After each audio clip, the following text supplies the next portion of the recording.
सो hey guys, कैसे हो आप सभी लोग। Welcome back to my channel एजी अनाई मांगा। तो गाइस, आज मैं एक्सप्लेन करने जा रहा हूँ बुक ऑफ एस्पर का एपिसोड नंबर 775 को, जो कि काफी ज्यादा अमेजिंग होने वाला है। इसलिए पहले वीडियो को like, share, comment and hype जरूर से कर देना। बाकी जिन लोगों ने भी अभी तक इसका पिछला एपिसोड नहीं देखा है, तो मैंने इस एपिसोड का लिंक इस वीडियो के नीचे डिस्क्रिप्शन में दे दिया है, आप लोग जाकर के जल्द से उस एपिसोड को देख लें। बाकी जिन लोगों ने ऑलरेडी देख रखा है, तो उनके लिए शुरू करते हैं हमारा आज का ये वाला एपिसोड। तो अब इस एपिसोड की स्टार्टिंग में ज़ूफेन को दिखाया जाता है, जो कि यूलिन की बात सुन यानियर की ओर देखने लगता है। जबकि वहीं पे यानियर चिल्लाते हुए उन सभी लोगों से कहती है, फिलहाल सबसे पहले मैं यहाँ पर अपने डैड को देख करके आती हूँ, बाद में वापस आने के बाद में मैं तुम लोगों से यहाँ पर डील जरूर करूंगी। यानियर उन गार्ड्स से इतना कहने के बाद में फिर यहाँ पर ज़ूफेन से भी कहती है कि सरगू, चलो एक साथ मेरे फादर से मिलने के लिए चलते हैं और उनसे यहाँ पर अपने लिए जस्टिस की डिमांड करते हैं। यानियर की बात सुन ज़ूफेन तो बस सीधा सीधा उसकी बात के लिए एग्री कर जाता है। बस वहाँ पे स्माइल करते हुए साइड के ऊपर देख रहा होता है, लेकिन साइड से वहाँ पर यूलिन आकर के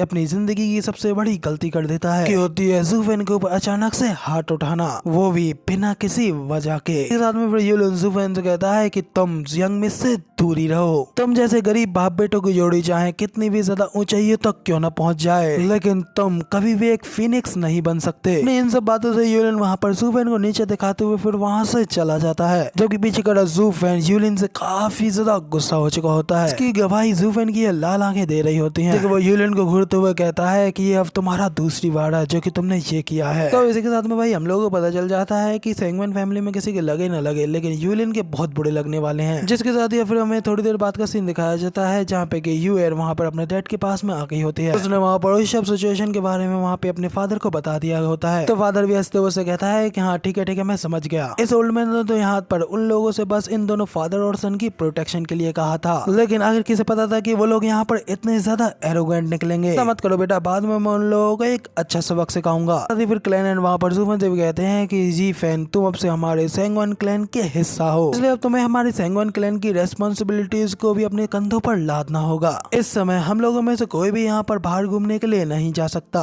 इसलिए अब बाहर जाकर के इन्फॉर्मेशन इकट्ठा करने का टास्क अब से तुम लोगों के ऊपर है। और किंगयान और यूलिंग, तुम लोगों को यहाँ पर लाइट और शैडोज के अंदर रह करके इन लोगों को यहाँ पर असिस्टेंस प्रोवाइड करानी है। जिस पर तो किंगयान और भी एक्साइटेड होते हुए अपने फादर से पूछती है कि फादर, क्या इसका मतलब फिर यंग सेंग जी भी हमारे साथ में बाहर घूमने के लिए जा सकता है? उसके फादर कहते हैं कि हाँ ऑफ कोर्स, क्यों नहीं, वो भी तुम्हारे साथ में बाहर जा सकता है। तो किंगयान खुशी के मारे यंग सेंग जी को उठाते हुए वहाँ पर उसके साथ में खेलने लगती है और कहती है कि बहुत अच्छे, अब हम लोग बाहर घूमने के लिए जा सकते हैं। तो उसके फादर कहते हैं कि मैंने कहा कि उन लोगों ने यहाँ पर मेरी इंटेंशन को गलत फैमिली निकाल ली, मेरा मतलब ये नहीं था कि यहाँ पर हम लोग इन दोनों बाप बेटों को कैद करके ही रखें। किंगयान तो इस वजह से काफी ज्यादा खुश हो रही होती है। ज़ूफेन को तो ऑलरेडी इसके बारे में पता होता है कि आखिर यहाँ पर ये सब कुछ क्या चल रहा है। फिलहाल वो यहाँ पर इस सब को इग्नोर करके यार और यंग सेंग जी के साथ में बाहर घूमने के लिए और इन्फॉर्मेशन गैदर करने के लिए आ चुका होता है। तीनों लोग वहाँ पर हंसी खुशी बेचिंता घूम रहे होते हैं। वहीं पे यंग सेंग जी तो मार्केट में आते ही ज़ूफेन से कहने लगता है कि डैड मुझे ये चाहिए। ज़ूफेन उसके लिए वो खरीद देता है। यंग सेंग जी किंगयान से कहता है कि आंटी मुझे वो भी चाहिए। तो किंगयान तो उससे वो सामान लेने के लिए कह देती है। ज़ूफेन हंसी खुशी किंगयान को तो अपनी आंटी और ज़ूफेन को अपना डैड कहते हुए मार्केट में मजे लेते हुए खुशी खुशी सब कुछ वहाँ पे खरीद रहा होता है। जबकि शैडोज में छुपा यूलिन तो इस सब की वजह से गुस्से में बस अपने दांत पीसता रह जाता है। तभी अचानक वहाँ पे उसे एक जगह पर काफी ज्यादा भीड़ जमा होते हुए दिखाई देने लगती है। वहीं पे हमें दिखाया जाता है कि एक गार्ड उन सभी लोगों को अनाउंस करते हुए बता रहा होता है, फ्लाइंग क्लाउड सिटी के सभी लोग मेरी बात पूरे ध्यान से सुनो।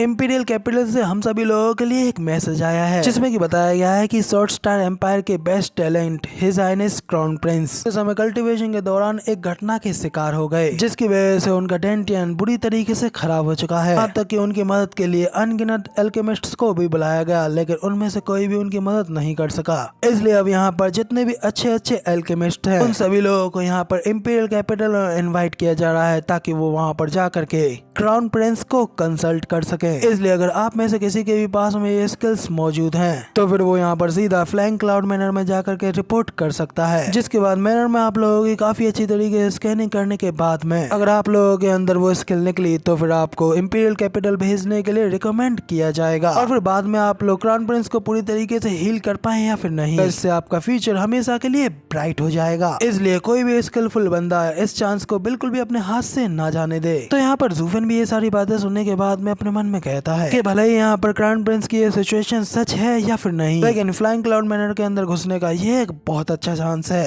अगर वो यहाँ पर पहले से ही इलाज का जायजा ले सकता है। आप इसे किसी भी नजरिए नजरिए से क्यों ना देखें, ये चीज उनके मिशन के लिए बेहद ही ज्यादा फायदेमंद है। किंगन भी जुवन से कहती है कि सरगू अगर दिक्कत ना हो तो अब हम लोगों को यहाँ पर बाहर घूमते हुए काफी ज्यादा समय हो चुका है, इसलिए अब हम लोगों को घर वापस जाना चाहिए। यंग सेंगी भी इतने समय घूमते घूमते थक चुका है। जुवन भी किंगन की इस बात को समझते हुए अपने मन में कहता है कि यहाँ पर इस इन्फॉर्मेशन जितना जल्दी हो सके उतना जल्दी पीछे के लोगों को भेजना चाहती है। सोचते हुए फिर जुवन वहाँ पर उसकी बात के लिए एग्री कर जाता है, जिसके बाद में वो तीनों लोग वापस घर की ओर जाने लगते हैं। तभी अचानक अपनी फास्ट स्पीड के साथ में यूलिन वहाँ पर उन तीनों लोगों को उठा करके कहीं पर साइड पे ले जाता है। शैडोज में छुपते हुए वहाँ पर उन तीनों को इस जगह पर लाया होता है जहाँ पे कि कोई भी लोग उन्हें ना देख पाए। यूलिन भी हैरान होते हुए कहते हैं कजन तुम यहाँ पर हमें उठा करके लाए हो। यूलिन वहाँ पर किंगन से सिर्फ इतना ही कहता है कि कजन तुम यहाँ पर इस बच्चे को अपने साथ ले जाकर वापस बेस पे जाओ और सबसे पहले इस मैसेज को क्लैन हेड तक पहुँचाओ, जबकि ब्रदर गू को यहाँ पर कुछ टाइम के लिए मेरे ऊपर सौंप दो, क्योंकि अभी अभी मैंने यहाँ पर फ्लाइंग क्लाउड प्रिंस के मैनर से कुछ लोगों को चुपके से आते जाते देखा है और मेरा यहाँ पर कैजुअली इस तरीके से उन लोगों के सामने जाना अच्छा नहीं रहेगा। तो मैं चाहता हूँ कि ब्रदर गू मेरे साथ चल करके यहाँ पर मुझे कवर दे, ताकि मैं वहाँ पर जा करके उन लोगों के बारे में थोड़ा बहुत इन्वेस्टिगेट कर सकूं। किंगन जुवन के लिए थोड़ा फिक्र करते हुए कहती है कि ठीक है, अगर ऐसी बात है तो तुम्हें वहाँ पर जा करके सावधानी से ये सब कुछ करना होगा। स्पेशली तौर पे तो तुम कजन, तुम्हें यहाँ पर मिस्टर गुगू सेफली वापस घर लाना होगा, क्योंकि ये सिर्फ अभी तक यहाँ पर रेडियन स्टेज पे और किसी को भी यहाँ पर पीट नहीं सकता। तो यूलिन जुवन को यहाँ पर अपने साथ ले जाते हुए कहता है कि चिंता मत करो कजन, तुमने जैसा कहा मैं बिल्कुल वैसा ही करूंगा। मैं डेफिनेटली यहाँ पर ऐसे पूरी तरीके से सुरक्षित वापस लेकर के आऊंगा।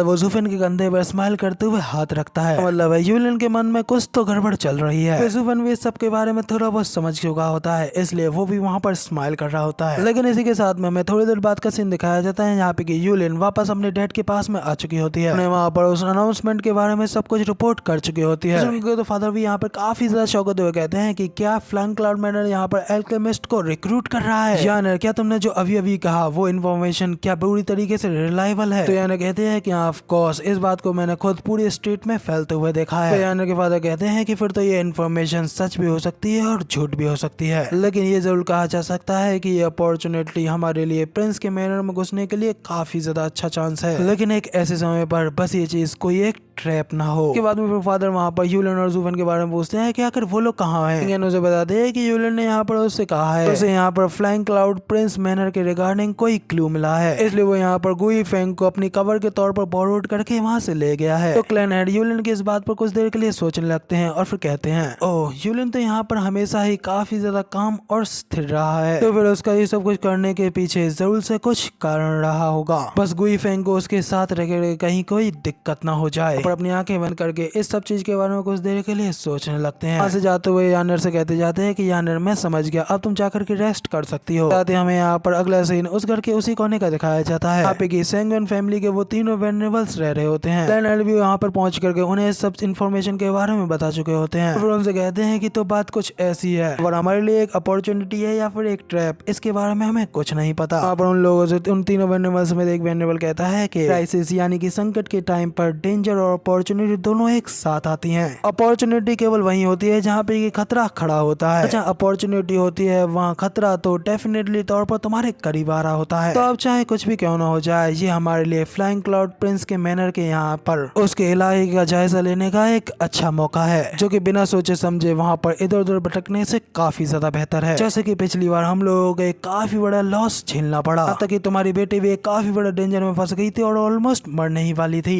अफसोस, अगर सच कहूँ तो हमें यहाँ पर उन कमजोर लोगों को लाना ही नहीं चाहिए था। प्लैनेट भी उनसे कहते हैं कि वेनरेबल, ये चीज कुछ ज्यादा ही गंभीर हो रही है। सेंगन फैमिली का कोई भी मेंबर डरपोक नहीं है जो कि यहाँ पर मौत से डरे, ना ही उनमें से कोई बिगड़ा हुआ बच्चा है। यहाँ तक कि मेरी डॉटर भी बिल्कुल उन्हीं की तरह है। मैं यहाँ पर उन लोगों को अपने साथ इसलिए लाया था क्योंकि सेंगन फेयुन उन लोगों को नहीं जानता है, लेकिन उसकी नजर सीधा सीधा हम लोगों के ऊपर है। पिछली बार तो उन्होंने यहाँ पर हमारा पीछा करते हुए हमारे बेस के ऊपर हमला कर दिया, जिससे सारे बच्चे इधर उधर भटक गए, लेकिन इस बार हम लोग पूरी सावधानी बरतेंगे और इतने खतरनाक नहीं लगेंगे। तो वेनरेबल भी कहता है कि हाँ, काश ऐसा ही हो। शुरुआत में तो हमें उनकी मौजूदगी से कोई फर्क नहीं पड़ा था। इस बार भले ही सेंट्रल एरिया में आकर के हम ओल्ड बोन्स को अपना सेक्रीफाइस देना पड़े, लेकिन फिर भी हम लोग अपने डिवाइन वेपन को वापस ले जा करके रहेंगे। मगर रही बात उन बच्चों की, वो बच्चे तो अभी भी काफी ज्यादा यंग हैं और वो हमारे ईस्टरलैंड का आने वाला फ्यूचर है, इसलिए हम लोग यहाँ पर उन सभी लोगों को इस तरीके से मरता हुआ नहीं देख सकते। उसी वक्त अभी एक और वेनरेबल बोल पड़ता है, जो सुनकर तो वाले एल्डर भी हैरान हो जाते हैं, आखिर अब ये कैसे बोल पड़ा। अब वहीं पर दूसरा वाला एल्डर कहता है कि सेकंड ब्रदर, अब जबकि हम सभी लोग यहाँ पर आ चुके हैं तो वापस जा पाना आसान नहीं है, तो इसलिए इस सब के बारे में क्या ही बात करना।